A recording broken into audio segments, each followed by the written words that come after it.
Hi everyone and welcome back on my channel.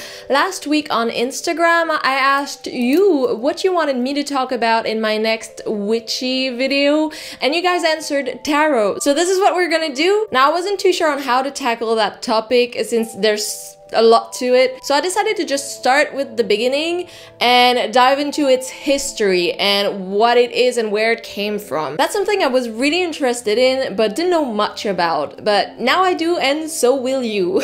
But before we completely dive into the history of cardomancy and tarot, let's explain the basics of what it is for those who don't know. So cardomancy globally is the divination or fortune telling by cards. Tarot is probably the most widespread version of that. So it is used for divination, but also for daily guidance. It's a deck of typically 78 cards, 56 of which are pip cards, or more commonly called minor arcanas, and they're separated in 4 suits. Typically the wands, swords, coins or pentacles, and cups or chalices. And each of these suits have 14 cards. In addition to that, there are 22 trump cards or triumph cards, more commonly called major arcanas, and they are believed to be more powerful. Each card is associated with a specific meaning that can be read and interpreted through different spreads. There are several other types of cardomancy that can sometimes be confused with tarot. Another widespread one is oracle cards. The main difference is that tarot is very structured and has more rules to it that come from a long tradition, whereas oracle decks are more free.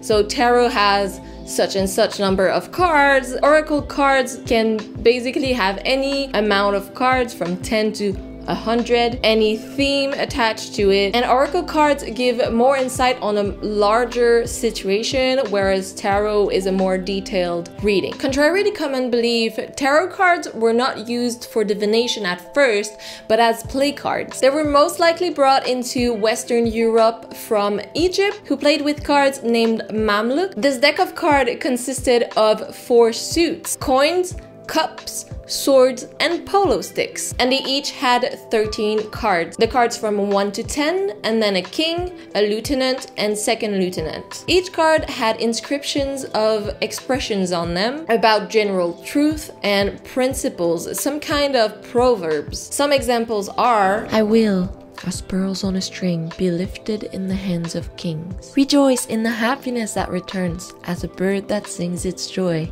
I am as a garden, the like of which will never exist. The Mamluk cards most likely originated in the early Mamluk period in Egypt, which is around 1250, and that's where it takes its name from, and it was introduced in Western Europe in the 14th century. At that time, it wasn't cards as we know them on this sort of plastic thing, obviously. They were made on woodcuts and painted by hand. In the mid-1400s or in the mid-15th century, Italian artists started painting additional cards, which were the trump cards or triumph cards, and they were often commissioned by wealthy families to create unique cards for their own family decks, and they were often inspired from the members of these families. Some remaining ones from these wealthy families to this day are from the Visconti family, if you want to look them up. In the 1500s or the 16th century, Italian aristocrats would play a game in which they would draw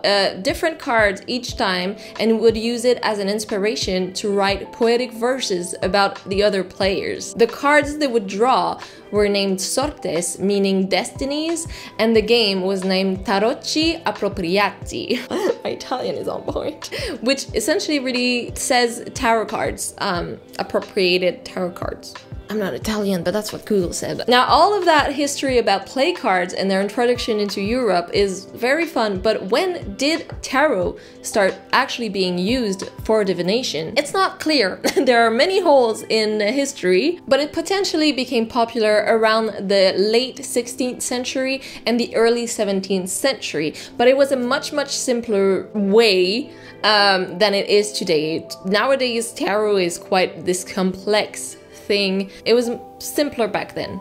apparently. It's only in the 18th century that specific meanings were assigned to cards and even more spreads were created. This time all over Europe. I talked about Italy a lot, but the word got around. In 1781, a French Freemason named Antoine Cour de Gébelin published an analysis of tarot, saying that tarot was based on a holy book written by Egyptian priests that contained esoteric secrets and knowledge, and that was carried over in Europe by gypsies from Africa. Despite the fact that it was full of inaccuracies, tarot started before gypsies were in Europe, and also gypsies did not come from Africa but rather from Asia. Despite all of that, it still had a massive impact and influence in spreading tarot's popularity and credibility. A few years later, another French guy, Jean-Baptiste Alliet, who went under the name Eteya,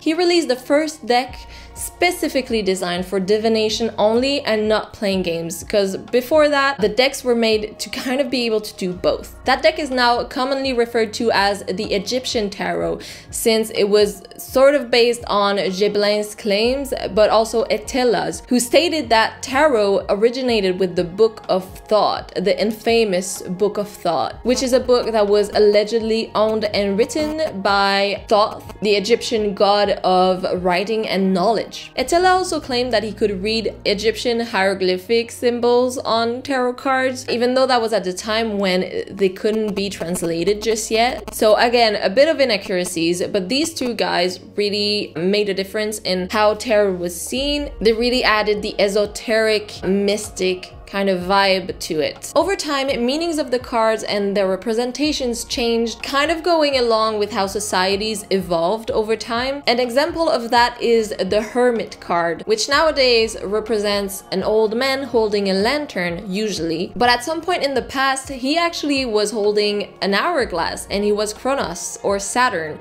the god of time. In 1909, that is when the Rider-Waite Deck was created. It is now probably the most famous one and the most often used as a reference, and it was actually the first deck to include characters or human figures as minor arcanas. Before that, it would be 4 cups if it was the 4 of cups, or 6 swords, and that was it. But now we can see characters holding 6 swords or etc. And that started with that deck, and it also involved a lot of Kabbalistic symbolism in the imagery. In 1943, Aleister Crowley created the Toth Deck, which had more occult symbols and scientific symbols, which also inspired some more modern decks. So those two decks are kind of the inspiration for the more modern ones that are being created right now. And funny thing, Crowley and Rider apparently hated each other, but they were both part of the Order of the Golden Dawn. But we're not gonna get into that. It doesn't have anything to do with tarot. Well, whatever. So yeah, this was sort of a short, condensed tarot history. So it started off with the play cards being brought over in Europe,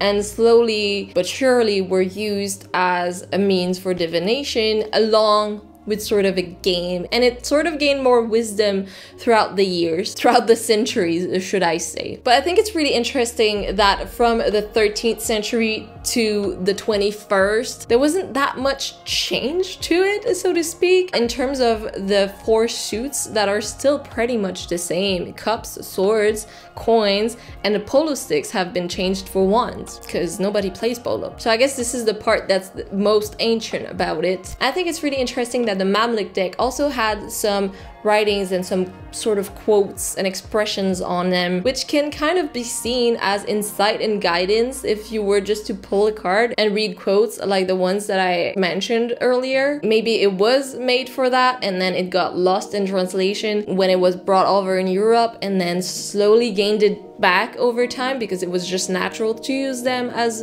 divination tool. Anyway, there we are. I hope you guys enjoyed this video. I hope you learned something or found it interesting in the least. I'm a big history geek, so let me know if you guys want me to keep talking about tarot in another video, maybe a more of a theory thing. I'm not an expert, but I could definitely share my tricks and tips. So if you're interested in that, just let me know down in the comments. On that note, I'm just gonna go. Please like and subscribe, and I will see you in my next video next Friday. In the meantime, you can follow me on all of my social medias to see what I do. Sending loads of love. Bye!